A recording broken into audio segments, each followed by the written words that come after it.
Hello everyone. Welcome back to Anmoll Astrology channel. Now this video is going to be about the solar eclipse that is going to happen on 29th of March 2025 and how it is going to affect the Virgo zodiac signs. So if you have Virgo ascendant or Virgo moon, this video is for you. Before going ahead with the predictions for Virgo ascendants, let's first understand what does a solar eclipse do. Whenever the solar eclipse happens, whenever there's a conjunction of Rahu, Sun, and Moon in the transits, the solar eclipse happens. And when this happens, this sets a tone for the next 6 months. Solar eclipse simply means that there is some heavy karma that is associated with that particular house and that zodiac sign that you have to experience for the next 6 months till the time the next solar eclipse happens and the focus is basically shifted somewhere else. So this brings in major transformation in the house where the solar eclipse is happening. And this time we are having this eclipse with a planetary conjunction of 6 planets. Now, another thing that we need to observe here is whenever there is a cluster of planets, I simply know at that time that this person is going to get the maximum results of that particular house in their life. Be it be their strengths, their weaknesses, everything just lies into that house. That house plays a prominent role within their lives, right? So these 6 planets are going to happen in the sign of Pisces. And for Virgo ascendants, this eclipse is going to happen in the 7th house. 7th house is the house of your partnerships, fame, business, unionships. And let me tell you, 7th house is also the house of contracts, legal contracts. So legalities are also seen from the 7th house. 7th house is not just the house of spouse, house of marriage. Actually, the house of marriage is the 8th house, but house of the spouse and the interaction with the spouse is the 7th house. How do you interact or how do you perceive your spouse? That is the 7th house. And whomsoever you connect with as a part of your general meeting with anyone, how you perceive your connection with other people, how you behave with other people, that is your 7th house. 7th house is also the house associated with your business skills and your partnership skills, how you interact, how you convince people, how you negotiate with the people, because the natural Libra domain is the 7th house, the house of balance, the house of the strong 7th house means a strong balance within your life, not just the balance within you and your relationships, but everyone, everything in your life.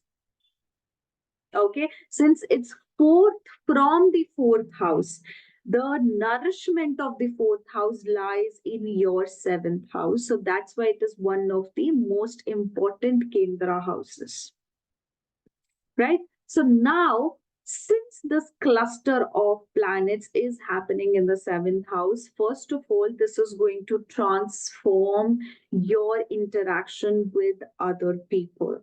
This also have your ascendant lord Mercury. So we have a conjunction of Sun, Moon, Rahu, Venus, Mercury, Saturn, right? And if we consider Neptune, Neptune is also there.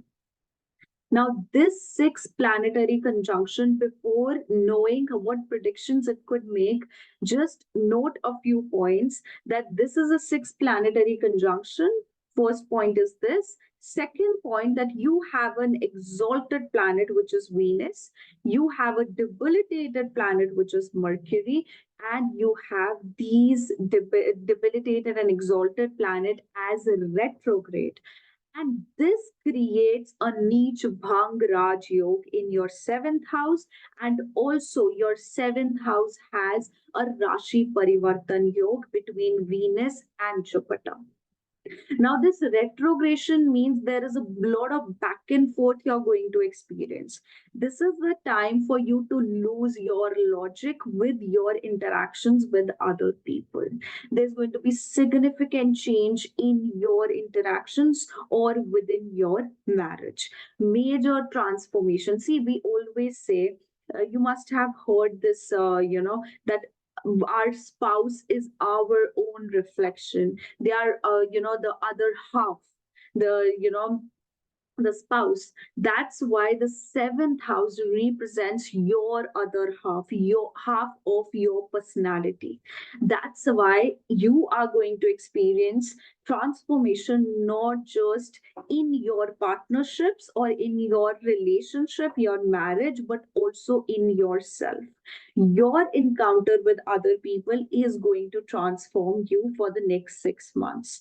Now, Pisces is one of the zodiac signs which actually works with the extremes. This is the most dual zodiac sign, and it is about a zodiac sign which works two polar extremes. Either you get totally addicted towards that house, or you totally just neglect that house and be oblivion about that house.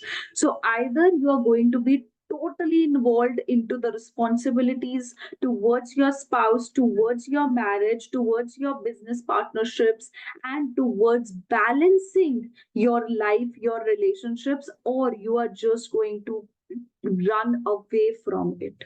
You're going to go away from it. Now, this depends where Jupiter is going. Jupiter's strength and Jupiter's placement is going to decide whether it is the extreme of addiction or it is the extreme of walking away from the situation. But definitely, it involves major transformation in respect of your, in fact, business as well. Right? So, let's just get into the chart so as to know what more we can analyze with this situation. So here we have Ketu in the ascendant. So remember that this Ketu is going to be in your ascendant till May of 2025, and also Rahu is going to stay in the seventh house till May of 2025, and Saturn has just entered your seventh house. So definitely Saturn is going to make you go to the extremes of situations of the seventh house.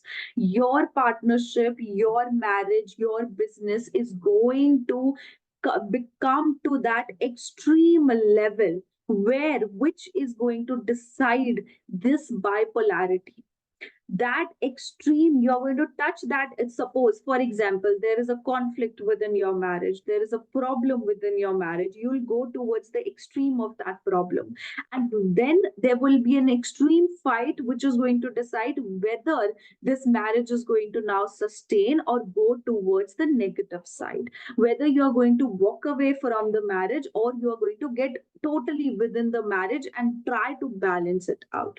That is the situation.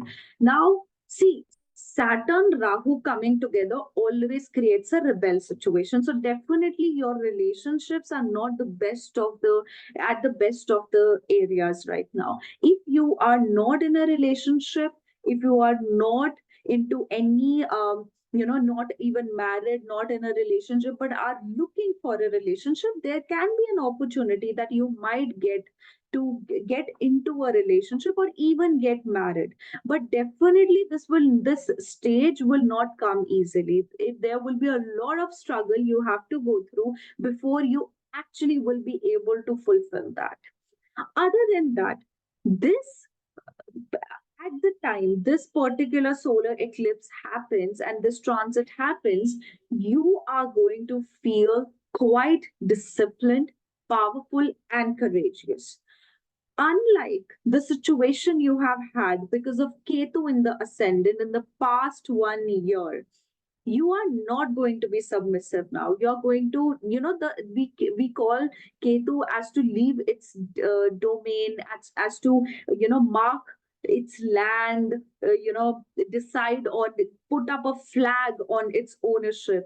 That is what now you're going to do. You are going to be a person, like right now I fear that anyone who is interacting with a Virgo individual, you people have to be cautious of them, because they are no longer going to take, I don't want to use that word, but they are no longer going to take unnecessary thing from anyone. They are going to fight for what is right, and also they are going to find discipline within their life, because of this Ketu being in the first house, your days have gone, you know sometimes it was the highs, sometimes it was extreme lows. So because of that, you somehow have lost that dignity of the life, the routine has been compromised, your health has been compromised. So this particular solar eclipse is going to make you aware, or going to hit you hard with a hammer, so as to get you back on track. And in fact, you are also going to feel quite motivated to get back on track. When it's about your relationship, your marriage, see, there is a Rashi Parivartan Yog between the seventh and the ninth house. So I feel, howsoever neglected you want your relationship to be, howsoever you are just had it enough and you want to walk away from it, you are going to think about ethics. You might just walk away from it, but you will think about what is ethically right. Right, at the same time, you can expect some luck, some very unexpected luck coming in, because of the your partnership, your marriage, or your business partnership. Okay, so definitely this is a rebel situation. You have to be careful of your encounter with people individually or collectively.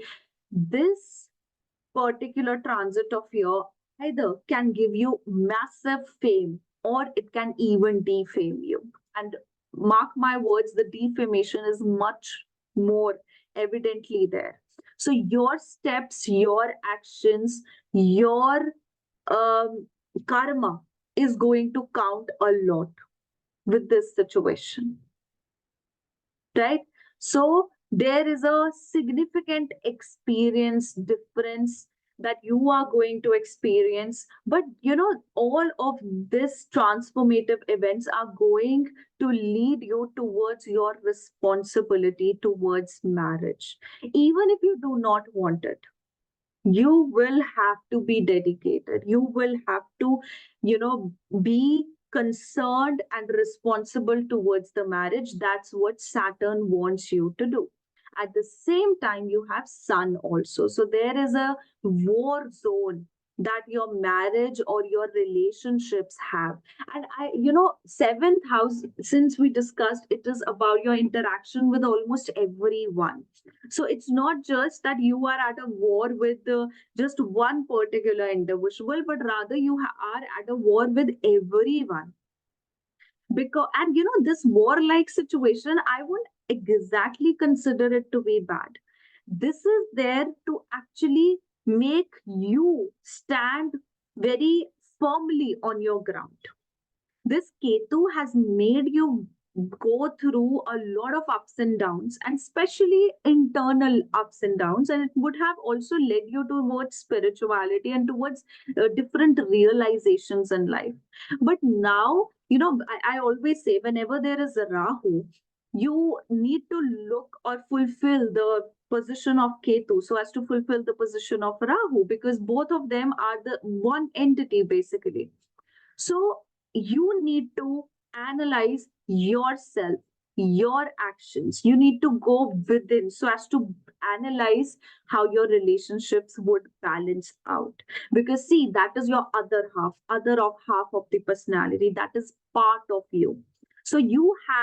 So there will be situations that would lead you to go towards yourself and realize certain things about your personality.